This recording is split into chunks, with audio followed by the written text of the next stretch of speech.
हमने पूरा ग्राउंड तैयार किया, पूरी पिच तैयार की और मुझे लगता है कि डॉक्टर जयशंकर आके सेंचुरी मार देंगे। और Jaishankar is not an ordinary man, ठीक है। तो वो कोई इतना भी वो नहीं है कि हम उसको इस तरह से कंसीडर करें कि यार जिस तरह से उन्होंने कोई डिप्टी जनरल मैनेजर या कोई ब्यूरोक्रेट भी।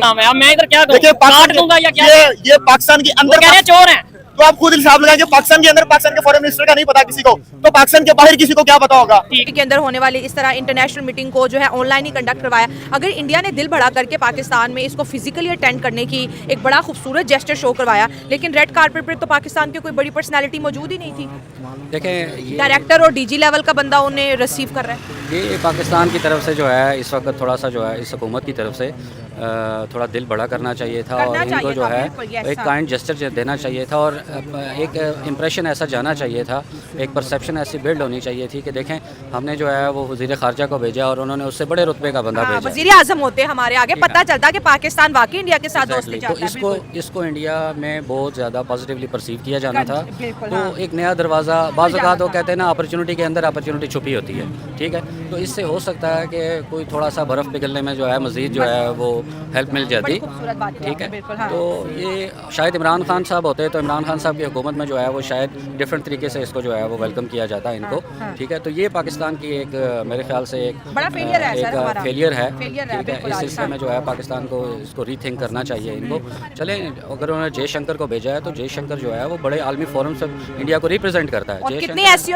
एग्जैक्टली, और Jaishankar is not an ordinary man, ठीक है। तो वो कोई इतना भी वो नहीं है कि हम उसको इस तरह से कंसीडर करें कि यार जिस तरह से उन्होंने कोई डिप्टी जनरल मैनेजर या कोई ब्यूरोक्रेट भेज दिया, ठीक है। तो वो उसकी अपनी एक वर्थ है, ठीक है। वर्ल्ड वाइड अगर आप देखा जाए तो मतलब रशिया में जितनी कॉन्फ्रेंसेज होती हैं इंडिया की उसमें जयशंकर जाके प्रेजेंट करता है, यूके में बात कर ले, हाँ जी, इवन सऊदीया में जो है सऊदी उसको बड़ी अच्छी तरह से वेलकम करते हैं। तो मेरे ख्याल से ये है कि पाकिस्तान को जो रिफ्ट है ना, ये जो फ्रिक्शन के इशूज़ हैं इसको एक तरफ रखते हुए भलाई तक रखते हुए ये जो इवेंट था इस इवेंट को इसकी वर्थ को उसकी पहले बिलावल था, बिलावल कम से कम इससे बहुत बेहतर था। मैं अभी बता देता हूँ कि हमारा हिसाब डार है, ठीक है। और लोग सुन के हैरान हुए कि यार ये हमारा फॉरेन मिनिस्टर है, ये हमारा कभी वज़ीर खजाना बन जाता है, कभी डिप्टी प्राइम मिनिस्टर बन जाता है और कभी इसको उठा के फॉरेन मिनिस्टर लगा देते हैं। मतलब हम अपनी फॉरेन पॉलिसी के साथ इतने सीरियस है कि हमने इंतहाई जो एक नॉन प्रोफेशनल बंदा उसको उठा के इधर लगाया हुआ है और दूसरी जारी उनका 30-40 साल का तजुर्बा है। अच्छा चले वो ठीक है, एक्सपीरियंस अपनी जगह पे, सब चीजें अपनी जगह पे। इस टाइम मुझे बताएं एससीओ की मीटिंग चल रही है, दुनिया के लीडर्स यहाँ पे मौजूद हैं, पाकिस्तान को फायदा क्या है? 3 दिन के लिए तो हमने इस्लामाबाद बंद करके बता दिया ना, क्या फायदा? मुझे बताएं क्या फायदा है? सबसे पहले तो पाकिस्तान में जितने भी इवेंट होते हैं, आप पीएसएल की मिसाल उठा के देख लें, आप ये कॉन्फ्रेंस की मिसाल उठा के देख लें, हमें हर जगह बंद ही क्यों करनी पड़ती है? पूरे का पूरा इस्लामाबाद आपने बंद कर दिया हुआ है और मिलियन ऑफ डॉलर्स का आपका नुकसान होगा इसकी वजह से। आप अपनी सिक्योरिटी के हालात क्यों नहीं इस तरह के? मतलब दुनिया में भी तो G20 पिछले दिनों इंडिया में हुआ है, तो क्या उन्होंने पूरा मुल्क बंद कर दिया? हमारे यहाँ तो ये फिजा क्यों लाहौर इस्लामाबाद को मोटर में कनेक्ट करती है। अब इस्लामाबाद बंद हो जाएगा तो लाहौर से इस्लामाबाद को जा ही नहीं पाएगा। और हमारा ये बिजनेस आता है लाहौर और इस्लामाबाद जो है, जिसे हम अपनी ट्रेड वगैरह करते हैं और बहुत सारे और मामला होते हैं, तो इससे तो पाकिस्तान को नुकसान ज्यादा हो जाएगा। और दूसरी बात है कि ट्रेड की बात करें, हम किसी मुल्क से क्या ट्रेड की बात करेंगे? वहाँ पे स्टेबिलिटी की बात होनी है। अगर कोई हमारा कोई फॉरेन जो मुल्क का स्टेट ऑफ है वो हमारे साथ क्यों करेगा? डॉक्टर जयशंकर का दिल करता है कि भाई पाकिस्तान से, पहले एग्जांपल दे रहा हूं, फायदा नहीं होना क्योंकि डॉक्टर जयशंकर पहले ये बयान देके आए हुआ कि पाकिस्तान के साथ बायलैटरल कोई बात ही नहीं होनी, ठीक है। तो आप मुझे बताइए इसमें से क्या फायदा उठा लेंगे? आपको पता है कि जब इस तरह की मीटिंग होती है तो साइड मीटिंग्स भी होती हैं, जिसमें दो ममालिक के ताल्लुकात आपस में डिस्कस होते हैं और उन्होंने तो उससे पहले इनकार कर दिया। अच्छा, अगर लेट्स सपोज इंडिया के फॉरेन मिनिस्टर पाकिस्तान ना आते तो क्या इंडिया को कोई नुकसान था? कि मतलब जी कुछ लोग ये कह रहे हैं कि भाई मजबूरन आना पड़ रहा है, पाकिस्तान ने मजबूर कर दिया। ये तो कहते थे हम पाकिस्तान नहीं आएंगे, लेकिन देखें अब आना पड़ गया। अगर यही रूल जो है वो पिछली कॉन्फ्रेंस पे लगा दूं कि बिलावल भुट्टो भी तो गए तो हम क्या ये मानना शुरू कर देंगे कि बिलावल भुट्टो ना जाते तो गुजारा नहीं होना था?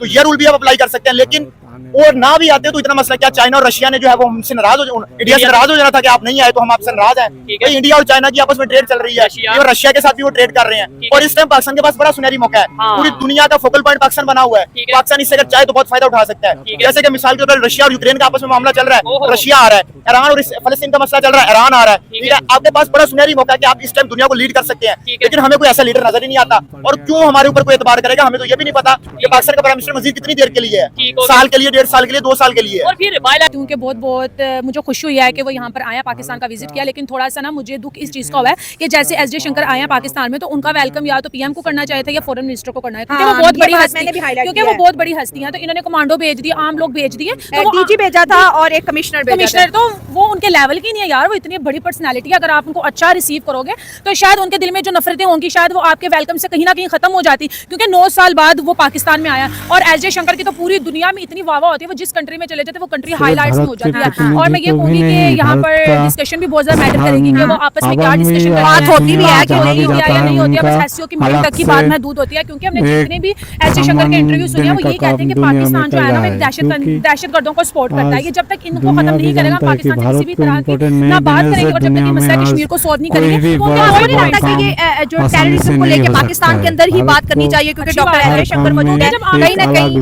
क्योंकि जब एस जयशंकर बैठे होंगे दूसरी तरफ पीएम पाकिस्तान के बैठे होंगे तो मुझे लगता है वो अच्छी तरह से बात को समझा भी सकेंगे और उस पर डिटेल से बात भी करेंगे। और मैं कहूंगी कि जो दहशतगर्दियां वो किसी भी कंट्री के लिए फायदामंद नहीं होती, ठीक है, वो अपनी कंट्री में भी लोगों को।